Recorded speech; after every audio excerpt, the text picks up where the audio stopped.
कोल्हापूरच्या धर्तीवर बांधण्यात आलेला पुंतंबा डोणगाव केटीवेर बंधारा हा नदीच्या पाण्यानं भराव तुटल्यामुळे नादुरुस्त झाला असून वैजापूर, राहाता आणि श्रीरामपूर या 3 तालुक्यातील गावांना जोडणारा हा महत्त्वाचा पूल आहे। वैजापूर तालुक्यातील डोणगाव, बापतारा, लाख येथील नागरिकांसाठी पुंतंबा ही महत्त्वाची बाजारपेठ आहे।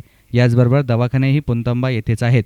या गावातील या पुलामुळे पुंतंबा हे अंतर 2 ते 3 किलोमीटरपर्यंत पडतं, परंतु येथील केटीवेर नादुरुस्त असल्यानं नागरिकांना 20 ते 25 किलोमीटर कोपरगाव येथे जावं लागत आहे। याचबरोबर या गावातील विद्यार्थ्यांसाठी शाळा महाविद्यालय पुंतंब्यातच असून या गावातील विद्यार्थी संख्याही सुमारे 1000 पर्यंत आहे। मात्र पालक आपल्या पाल्यास शाळेत पाठवण्यास तयार नसल्यामुळे विद्यार्थ्यांना अघोषित सुट्टीच मिळाली आहे। महाड येथे मोठा अनर्थ घडल्यानंतर प्रशासनात जाग आली आणि तेथील पुलाचे पाहणीचे कामाचे आदेश देण्यात आलेत।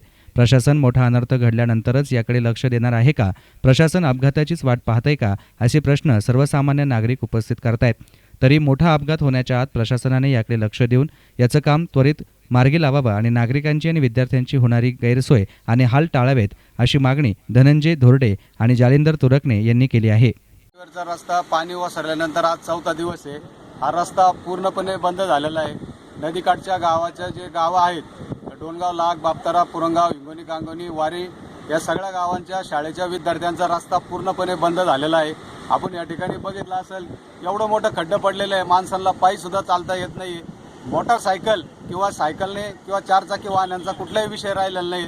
त्यामुळे आमची अशी इच्छा आहे की तात्काळ संबंधित विभागाने PWDचा असेल का, इरिगेशनचा असेल का, महसूल विभाग असेल यांनी तात्काळ येऊन या ठिकाणी लोकांची गैरसोय जी झालेली आहे ती तात्काळ सुरळीत करून देण्याचा प्रयत्न करा। मी मान्य तहसीलदार राहता यांच्याशी पर्सनली फोनवर बोललो, इरिगेशन डिपार्टमेंटचे लावर साहेब यांच्याशी पण बोललो।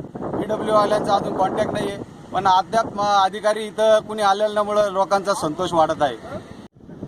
जाण्यासाठी दुसरा रस्ता नाही। पूर पाण्याची परिस्थिती असल्यामुळं आता पूर्ण होऊन गेला आणि आम्ही लागंगाचे इथून 5-6 किलोमीटरपर्यंत आम्हाला पायीच प्रवास करावा लागतो। आणि दुसरी अशी गोष्ट आहे, त्या दवाखान्याचं काही पेशंट जर असलं तर पर्यायी व्यवस्थाच नाही। शासनाने त्वरित लक्ष घालून आणि जो खड्डा आहे हा बुजवण्याचा प्रयत्न करावा अशी विनंती करतो। News reporter Avinash Dokhe, SN media, पुंतंबा।